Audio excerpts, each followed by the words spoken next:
I think this is streaming.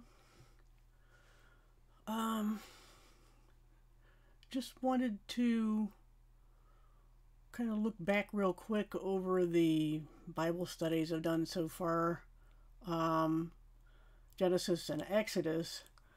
I don't know about anybody else, but I learned probably a lot, as much as anybody else did, going through that because, um, as you probably know, I spent most of my life studying the New Testament. And some people have gotten the idea that that's all I know about the Bible is the New Testament. But I've read the whole thing many times, but I didn't really go over the Old Testament with a fine tooth comb the way I did with the New. And so, partly because I have more free time now, because of not only have I curtailed a lot of my web design work, I've also um, pretty much dropped out of live chats. And so this frees up some time. So I've been working on these, what I was hoping to be, and I think is turning out to be, shorter video lessons that could be shared or whatever by the two people who watch. But you know what? God isn't concerned with numbers, and I'm not either. I do what I do because it's the right thing to do. It's the thing I was given to do, and I share it because I've also gotten a lot of things for free over the internet. Freely you have received, freely give. So it's the right thing to do. So that's what I'm doing with my time these days. And I've been double uploading to BitChute. That's actually my primary upload now because you never know what's going to happen with YouTube. Comes and goes. The watch numbers, the sub numbers just bounce up and down, and they really don't mean a whole lot. So I just do it anyway. I'm flying blind, but that's okay because as long as I know I'm doing what I'm supposed to be, then it's okay. But if they're, by putting this video up, I'm at least allowing a place that isn't part of the lesson series. If people want to comment later, because nobody's here live, so if they want to comment later, this would be a good place to do it and saying, what do you want to see next? Because I'm really, at this point, not sure if I'm going to go straight into Leviticus or not.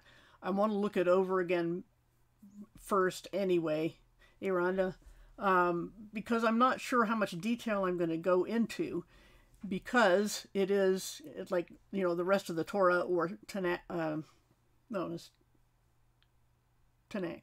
No, Torah. I get the T's mixed up. I know it's not the Talmud. That's all I know. There's a bunch of T words. But the Pentateuch, the first 5 books. I've done 2, but the others more or less add more detail. And I like I said, I need to refamiliarize myself with those and see whether or not I'm going to continue. And if so, what way. I actually went slower through Genesis and Exodus than I expected to, because as you read along carefully, especially reading the Septuagint rather than just the standard Masoretic text, you just see more little things. So I might continue with that, but whether I make lessons out of them or not, I don't know.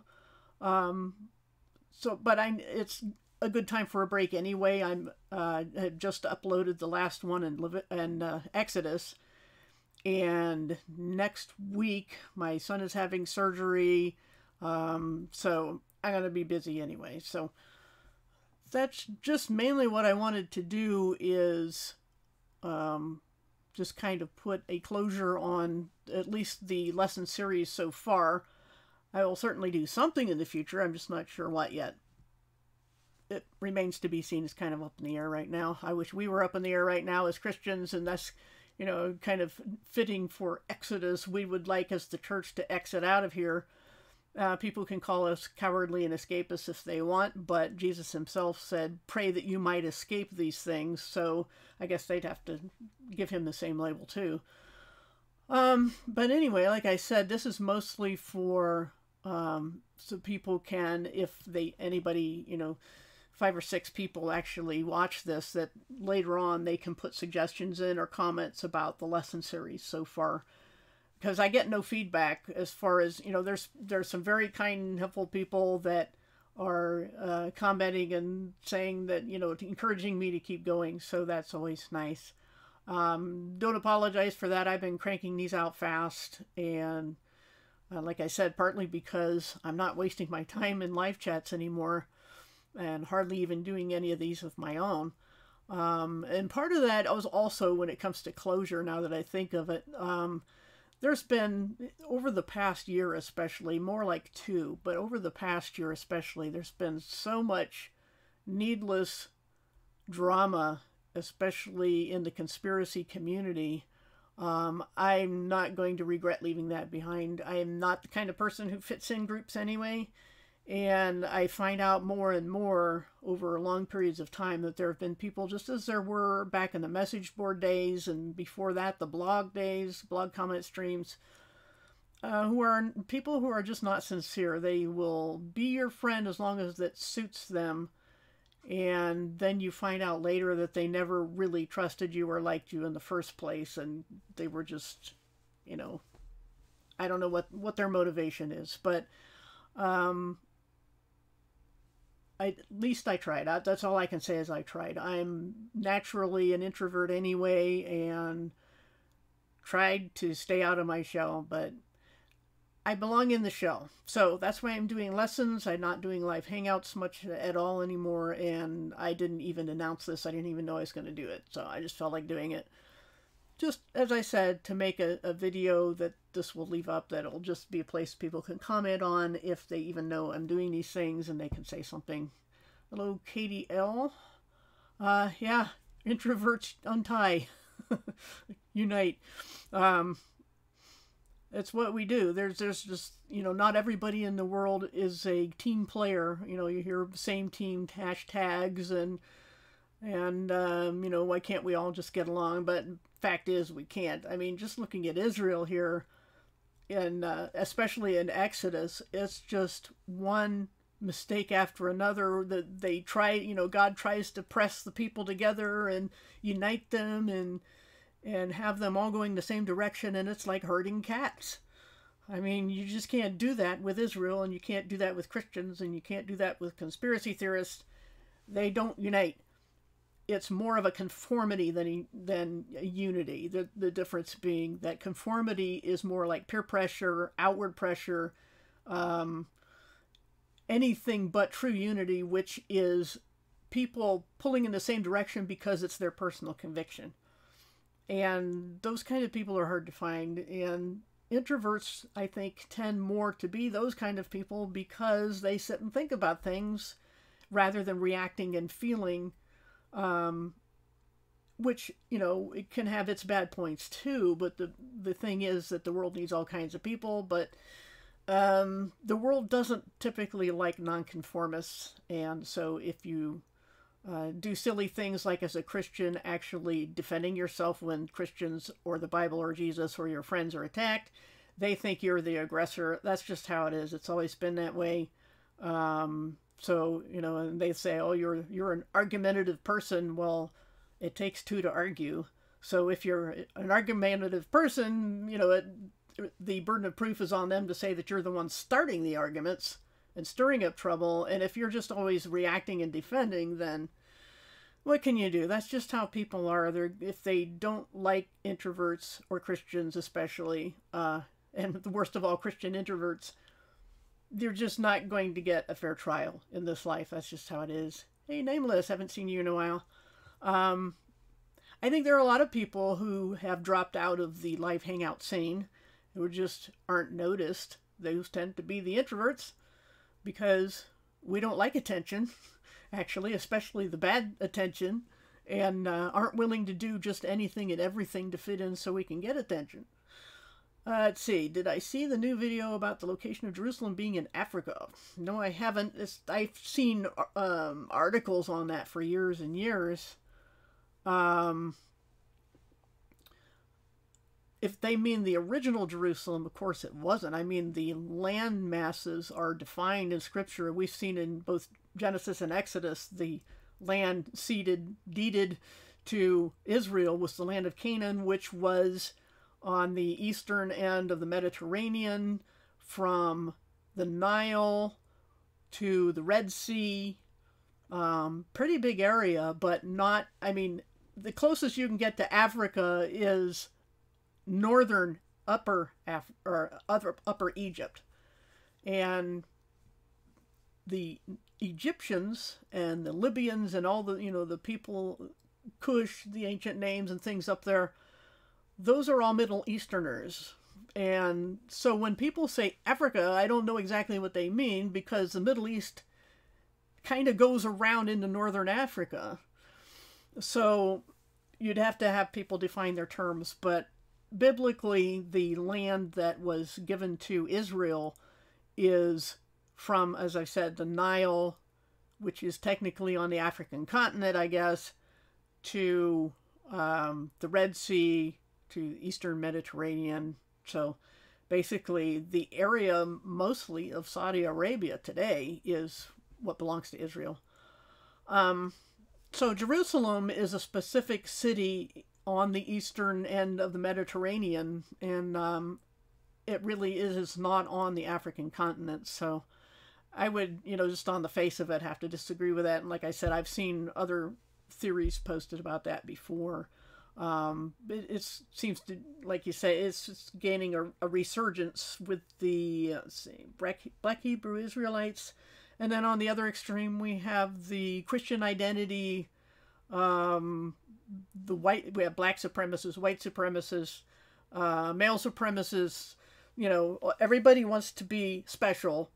But if they know anything about Genesis and Exodus, I wouldn't want to be Israel, personally. I mean, they're, as God is starting to call them in Exodus, as we saw if you've been watching the lessons, a stiff-necked people. They just really, really made him mad and ticked him off, seriously, on more than one occasion. And although, yes, they have some very special promises and everything, as Paul reiterates in the New Testament, has God abandoned his people? No, I think this was Romans. And it's absolutely not. He has not abandoned them from they are the ones the patriarchs came from, and all, the laws, the priesthood, and then eventually the Messiah. So in that respect, that is a good thing. But again, these are Middle Easterners. Abraham was from Ur of the Chaldees, which is basically Iran. Middle Eastern, Northern Africa at best. So that's all I could say about that stuff. But in the video, they were saying the Garden of Eden was originally in Southern Africa. Yeah, Dead Sea, Red Sea, Mediterranean Sea, Nile, Tigris, Euphrates. That's the area. And as much as anybody would like to put it someplace else, whether it's the people wanting to put it in Southern Africa or the Mormons wanting to put it in America, doesn't matter. The scripture says what it says, and that's just the way it is. It's not a political statement. It's just a statement of geographical fact. So what can I say? I mean, I'm just reading the Bible and seeing what it gives me, and it doesn't give me Southern Africa. It just doesn't. And again, it's nothing to do with race. You could have pink polka dot people there, and it wouldn't matter. They can't be in a geographically distinct area that is nowhere in Southern Africa. It's just Africa is a continent. It's not a political or racial statement. So anyway, I'm not saying you're saying that. I'm just saying, to that idea, that teaching, that Jerusalem and Israel are someplace other than what the Bible says. I mean, the burden of proof is kind of on them. But hopefully your internet will improve, Katie. And I think all of us need to, a lot of times, sit back and just think about how we're spending our time. The conspiracy community has made it easy for me because they just point blank told me in like 5,000 ways that they don't want me around. So that's okay. I'm doing lessons now. So I'm trying to make something good out of it and use my time wisely. Although, as Christians, especially, yes, I'm a pre-trib rapture believer, dispensationalist, and all those terrible things. But when you look at the world, the condition of the world, and the condition of the quote-unquote church, and the number of years it's been it's got to be time to go. I mean, this thing going on with, however you pronounce his name, the guy, you know, I'm generally not sympathetic toward Saudi Arabians, but that guy who was, if it's true, was cut up while he was still alive, that's pretty horrible. And those are the kinds of incidences that start wars. It's a little more difficult a situation for the powers that be to just up and start a war on the basis of, you know, the Duke of whatever being assassinated, because so many eyes are watching in real time. Their desire for the internet to control every aspect of our lives is a double-edged sword for them, because we also see things as they're happening, and so they have to do things a little differently. But the signs of the times are that God is about to say, don't make me come down there, and he will, and clean up. And then people will hate him for cleaning up, even though they think the world needs cleaned up too. They just don't want it to be them, because they don't want God over them, and that's been the problem since the Garden of Eden. Send the video, old maps. Yeah, or maybe just give me a link or something if you can, because I just don't know how they can the people come up with these series so completely ignore all evidence that doesn't fit what they want it to be. Everybody wants to say whatever's in the Bible is wrong, this is twisted and corrupted, and we got to throw that away. And every other thing they find that tells them what they want to hear is by definition right and true and needs to be the real thing, you know. And that's nothing surprising or new, really, because they've done that with the Bible for a long time, saying no, the Gnostics' works are right and the Bible is the corrupt version, and the Jesuits wrote it even though they didn't exist till 1540. And we have parts of the New Testament from the 2nd century that proves it existed before then, so the Jesuits could not have written it. The Romans had no interest in writing it, and there was no such thing as a Piso family. I've had people go around just lambasting me in places where I don't even know they've been, just because I said, hey, it's the Piso family that's a fiction, not the Bible. That's what the evidence is. There's zero evidence that this Roman Piso family even existed. And people make ignorant statements like Shakespeare wrote the Bible or Francis Bacon wrote the Bible. It's like, do you think the King James Bible is the first time the Bible existed? I mean, and then they try to erase parts of, 1,000 years off of history, which okay, that's fine. But if it only happened in Europe, how do you do that? How does that work? I mean, the Chinese have kept very good records for many thousands of years. And so you have to say that, well, China's world history doesn't match up to Europe's world history and so forth, or the Americas, especially South America with its Incan and Mayan civilizations, they would certainly have a history as well, and you would have to show that they're missing 1,000 years as well. But I haven't really even looked to see if anybody's tried to deal with that, because I frankly don't care. It's just boggles in my, it begs the question that people think that if they can find a little evidence in one spot of the world that some years are missing, then the whole world is missing those years without going around checking that. And that would take decades.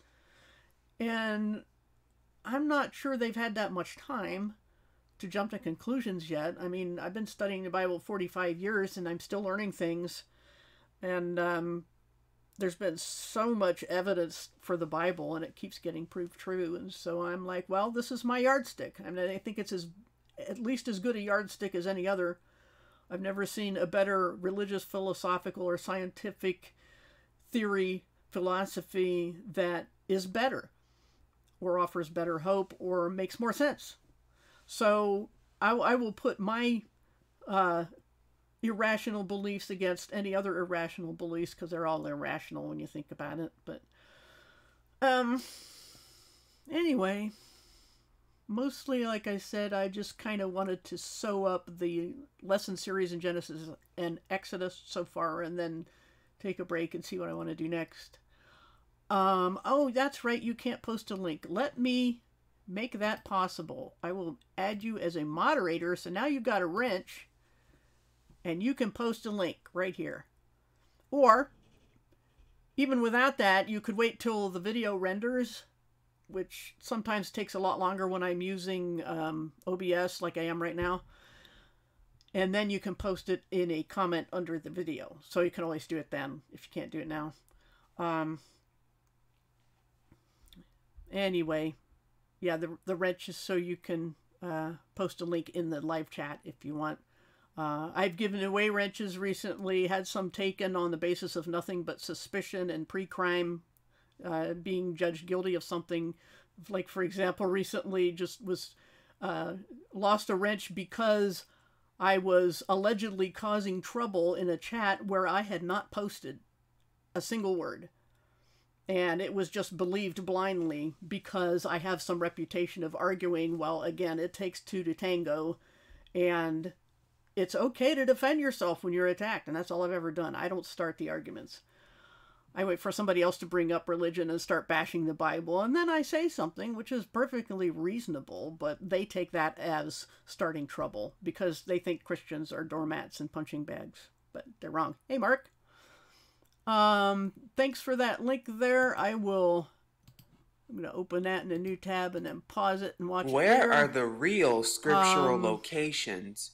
What you are about to see is an amalgamation and culmination of years' worth of research when it comes to some of the real scriptural locations and things that have been hidden from us for so long, for centuries, if not thousands of years. And as you're watching, I ask that you watch with an open mind in celebration of my having and everything that you once learned or everything that you thought you knew. I just ask that you continue to open your mind to the new ideas and new possibilities that indeed we have been deceived on a grand scale. And as a disclaimer, do not believe a word I say or rather what anyone says at face value, but rather, as always, do the research on your own and come to your own conclusions and ask questions, because when you ask questions, that is where you will find some real serious answers. I thought I paused that. Now, of course, we do not have it all 1,000. Well, I guess I didn't. Okay, now it should be paused. Sorry about that. I'm glad you told me. All right, I paused it, I think. It's interesting you can hear that, though, because, and that's another good thing about having OBS working is before, when if I just used YouTube live streaming, you couldn't hear audio. All right, but I think I've got that. Oh, you're not a nuisance at all. I think I've got that other audio stopped. Buffering? It says the stream is healthy. I don't know. Anyway, looks like we're good to go now, but you know, I'm not sure how long I'll stay up. I've got a dentist appointment in the morning and shopping to do and make sure we're ready for Monday, my son's shoulder surgery. Repeat what the video's about. Oh, yeah, the closure is just, like I said, I just finished Exodus, the lesson series. Finished it sooner than I expected, but there was a lot of repetition in there and all those just detail about how they were building this tabernacle and the priestly garments, and I couldn't see plowing through that. I mean, that would be so boring to everybody. Yeah, thank you for prayers. Yeah, he's got a tear in his right shoulder, and they're going to do arthroscopic surgery. I don't know what time yet on Monday. They won't tell us until Sunday. And it's a day clinic. You know, it's an outpatient thing. And so hopefully we'll get that fixed up, and he can get healed and get a job next year. So, because he wanted to work outdoors, and you really can't do much if your dominant arm is kind of useless. So, yeah, well, it's a good reason to be behind, Mark, because you're out in the world doing things and being self-sufficient. So that's nothing to be ashamed of. I'm trying to actually wind down the web work that I've been doing. Just my heart isn't in it anymore. And when it comes especially to web technologies, it changes so fast. There are so many different platforms you have to consider. I just got tired of running the hamster wheel, you know. So, and when you're 60, you're allowed to make, you know, change your mind. So, and that's another thing too. You just get tired of the usual people problems, and you get, you know, it's okay to take a different path for a change. I just don't know what the whole thing is about yet. I am hoping I'm just doing busy work until the rapture. I know so many people who are just like, this life has just become intolerable. People are mean-spirited. They're hypocritical. They're just, you know, that news thing with that guy who was brutally murdered. And of course, as a lot of people pointed out, videos I've seen, they never had any problem with Saudi Arabia, you know, putting so many people to death by beheading, or, you know, any of the Muslim countries torturing, murdering, kidnapping, enslaving Christians. The media has been silent about that, but they murder one journalist and everybody's upset. So, well, thank you, Mark. That's especially nice coming from you, because I know you've had some physical issues of your own. And, but yeah, I've been doing the lessons because I don't know what else to do right now, and it's been educational for me too. So again, though, closure being, okay, I finished Genesis, I went right straight into Exodus, and now I'm done with that. And with the surgery and all next week, I'm going to take a break, maybe get some more of my teeth fixed up, the ones that are left, and see where we go from there. I hope we're going to heaven from there. I hope, you know, next 5 minutes would be fine with me. Yes, I would like to see more people saved, but at the same time, I would like to see less people suffering. It's always a double-edged sword, and the Bible tells us to pray for his return. The Bible ends with the Apostle John saying, "Even so, come Lord Jesus." I mean, he couldn't wait then. So, yeah, barbecues, I'm all for that. We didn't even have any steak this year. We had burgers and hot dogs. Those are good. Sometimes we cooked them over the fire because we had a lot of scrap wood to burn, and we just bought a big grate last year that fits over our fire pit. And once it burns down to coals, you can really cook a lot of food over that thing, and it cooks pretty fast. It makes an amazingly hot fire without, you know, usually you think you need charcoal, but you really don't.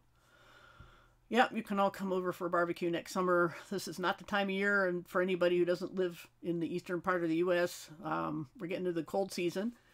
We've had a couple of frosty nights, and more to come. But like again, I'm saying I just don't belong on Earth. I don't want to be here anymore. But here I am, and I will make the best of it. And any real Christian, I think, is just, you know, as the song goes, this world is not my home, and we just don't fit in. We don't belong here. So we want to go home now. And I keep telling people, we got to be like little kids in the back seat, kicking the driver's seat, going, I'm hungry. Am I going to go to the bathroom? Are we there yet? You know, and just bug God, because, you know, we just saw that in the last lesson in Exodus, that it is possible to reason with God and change, you know, make deals.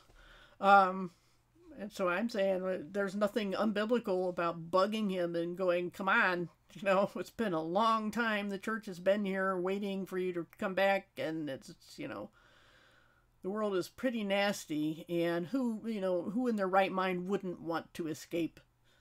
And Jesus approved of the want to escape. He said, pray that you can escape. There's nothing wrong with that. I mean, you'd have to be some kind of mental patient to love suffering. I don't know. Some people are like that, but I think it's a problem. I think it's mature and a good depth of character if you face your suffering and don't try to weasel out of things. But at the same time, I don't think anybody should like it. Do I celebrate holidays? Not really. Hey, Libra. Yeah, I mean, I don't get bent about people celebrating holidays, because I know they don't mean anything by it. At the same time, it's incumbent upon us who study these things to be ready and able to say why we don't put a lot of stock in it. First of all, just because we don't belong to this world, and second, because of the origin of those things. And a lot of people don't even know that in early American history, Christmas was, and Halloween especially, were absolutely illegal to celebrate. And you think about Easter being a fertility rite, you know, with the bunnies and eggs and all that. And Jesus wasn't born in December anyway. He was probably born right around this time of year, maybe a little bit sooner, late September, early October. If I had my way, the Christian community would have, if they must have holidays, and I think it's helpful for people to have some kind of schedule. I would do spring and fall, you know, the Feast of Israel, spring and fall, but spring because it should be the true beginning of the year. And that's when Jesus rose from the dead. And then fall because that's when he was born. And, you know, you can celebrate harvest or whatever you want to do. So I think those would be appropriate times of year, and you wouldn't have to have national holidays to make them all commercial. Yep, you got a wrench. I thought, why not? You know, like I said, I've lost a bunch of mine, and I don't regret losing them because the people who had given me those have only now are telling me, well, we only gave it reluctantly because we're afraid you might misuse it. So I'm like, you know what? To wrench or not to wrench, it doesn't matter to me. The thing is that it's you know, kind of ironic, the timing, but to me, what they mean is, yes, I trust you, and yes, you're a decent person as far as I know, and yes, you can post links. It makes it easier. So lots of reasons, and that could be included in the closure word as well, although, as like I said, I meant it mainly for the lessons. But there's a kind of closure too with the fact that I don't intend to go to any more live conspiracy hangouts, and they won't miss me. They already don't miss me. They've been trying to push me out the door for a couple years now, so I'm like, well, at least I can make them happy in some way or another. I don't have any hammers. You know, maybe there's an emoji. Oh, there you go. Katie's got one for you. A wrench and a hammer. How's that? You want a wrench? I'll give you one. I don't know if you care, but it's not like it matters because I don't plan to do live hangouts hardly ever. And that's the only time they mean anything. So there you go. But I also think it, you know, if it matters, I would give you one. I have been getting... Oh, on BitChute, okay. Well, thank you. That's very kind of you. There's also, it's funny, although they've been slacking here on YouTube, but there's someone who gives me one downvote on every video. And there's somebody at BitChute doing the same thing. It doesn't matter. They don't seem to watch it. It's just every video I put out has one downvote as soon as I put it up. Oh, thank you. That's very kind of you. It hasn't exactly been the best, favoriteest day and week. So you guys don't know how much I appreciate every kind word, because 99% of them that I've had in the conspiracy hangouts for the past year or two have not been so kind, and I'm still finding out things that go on behind the scenes that are there aren't any words for what goes on, but I really appreciate it. My son is expecting, depending on how the surgery goes, they're repairing a tear. Right now, I guess the worst case scenario is that he will be in a sling for 6 weeks, and then he has a bunch of therapy. It depends. And the thing that I've been told about a relative of mine who had shoulder surgery is because the shoulder joint moves in all these different directions, you have to work all those directions, and that just takes a long time, and it's very tedious therapy. But I'm just hoping we can find the money for all that stuff, because we're sitting here, it's open enrollment time, and going, man, they're like doubling the premiums on us, and coverage isn't all that awesome and to begin with. So, hey, Wendy.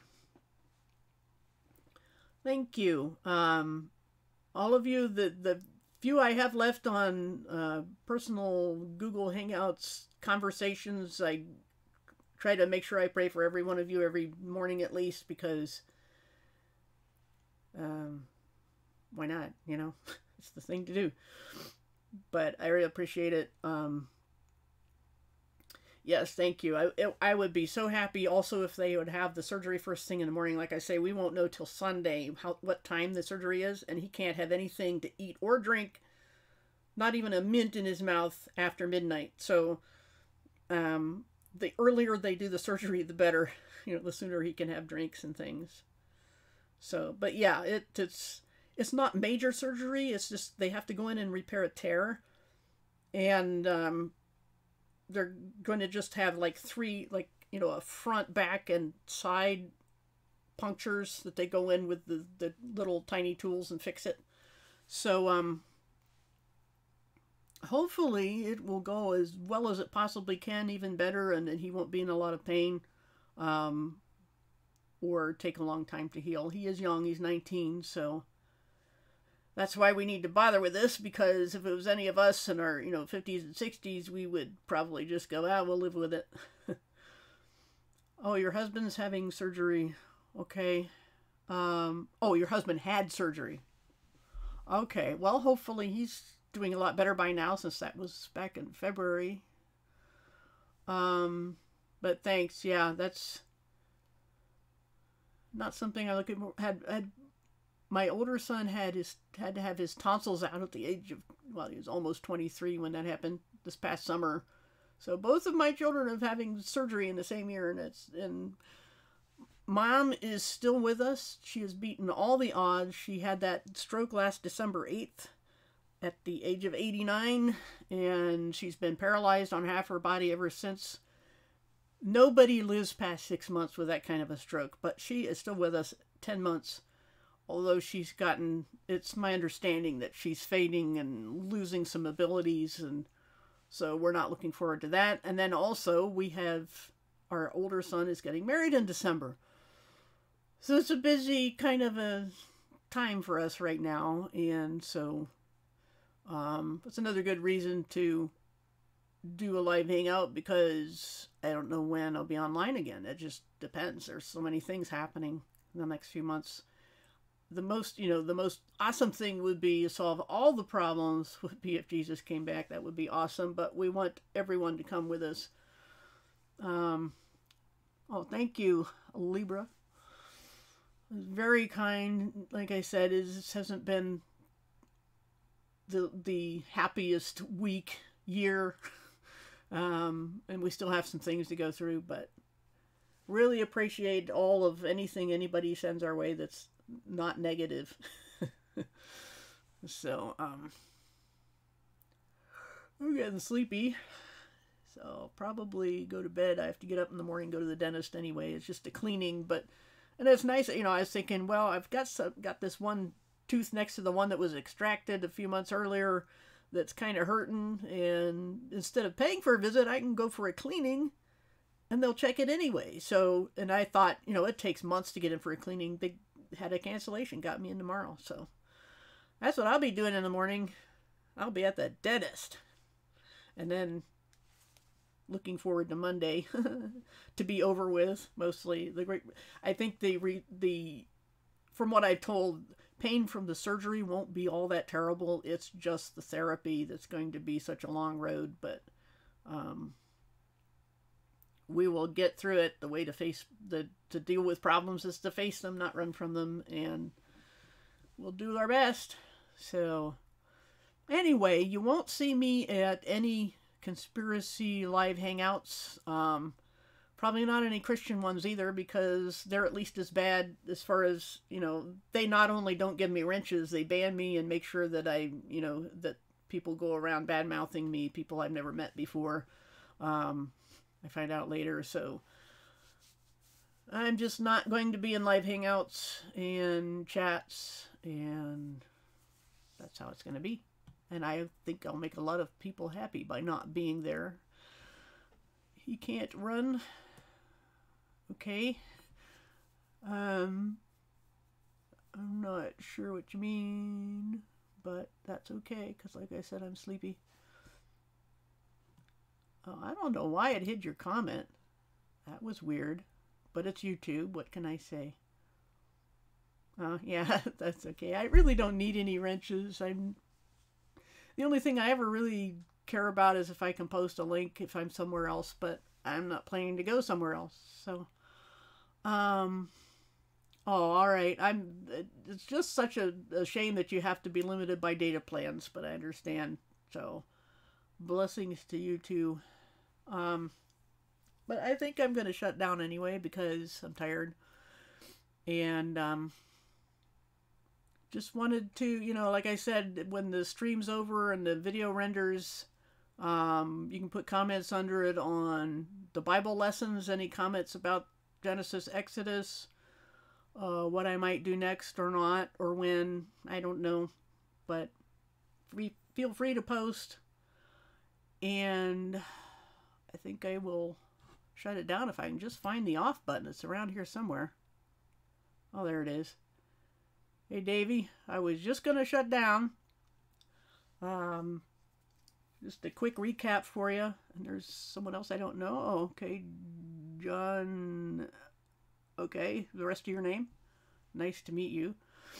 Yeah, I'm going to shut down. I was just saying that I finished the lesson series on Genesis and Exodus. I'm not sure if, what, or when I will do something else, but I am going to be busy next week, so probably won't be any new videos for a while, and I won't be in any live streams at all anywhere, most likely, unless I have a good reason to be there. I'm just doing my Bible lessons, doing life things, and that's all I'm doing. So it's harder to make people mad at you that way. All right. Thanks, everybody. And always remember, no good deed goes unpunished. All right. I need to get some sleep. Can I give my email? Well, do you want to risk putting it on YouTube? Maybe, hey, Teddy. Yeah, I'm going to go. Katie, if you want to, I'll leave it up for a second. You can put it here. I'll try to copy and paste. And then you can delete your comment here. And I don't think it'll show up later when the video renders.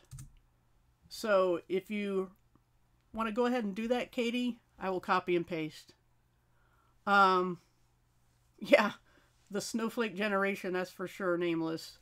We get people who are offended if you live and breathe, especially if you're a Christian these days, especially if you're not a good punching bag Christian. Okay, I got it, Katie. You can go ahead and delete your comment. And I will go ahead and shoot you an email after I shut down, so you can email back, and then tomorrow I'll check my email and see what's going on. But like I said, first thing in the morning, I'm going to be at the dentist, so. But I will be online sometime or another. Thank you. And I don't think I have anything else to say other than one of the lessons that just kind of popped, the things in the lessons that popped in my head is that bit about when God is giving all these rules to Israel. He says, don't spread gossip, and if you hear it, you know, don't start gossip, and if you hear it, don't spread it. Ask for evidence, because one thing I see happening so much, especially against Christians, is condemnation without evidence. But we also, that's the same thing with theories, and like this video I'm going to probably watch tomorrow sometime. I'll see if I can at least get through it. But always be a healthy skeptic. All right. Yeah, God will see to it eventually, and that's all we can do at this point a lot of times, is there's so much injustice, not just on a personal level, but on group, church, national, whatever group levels, so much injustice, so much being tried by a kangaroo court. Only God is going to be able to straighten this out, and it's not to say we don't do what we can. We're not just, you know, saying go sit on a hill and play a harp. We're saying do what you can, understanding that this is God's business to fix. So we just, do what's in our ability to do to help people around us, which I've tried to do, and like I said, no good deed goes unpunished, but you do it anyway, and that's just how it is. So I need to get to sleep and get up to go to the dentist tomorrow. So, all right, thanks everybody for coming. It's brave of you and kind of you to do so, and I will see you all some other time if you come to my channel, because I probably won't see you someplace else. So, all right. I'll shoot you an email, Katie. Oh, we have another post. Thank you. Let's see. The stroke of the wind mace. Yeah. The pen is mightier than the sword. The tongue is mightier than the pen. Yep, words do hurt. They do. Anyway, I'm going to push the stop streaming button, so thanks again, everybody. I'll see y'all later.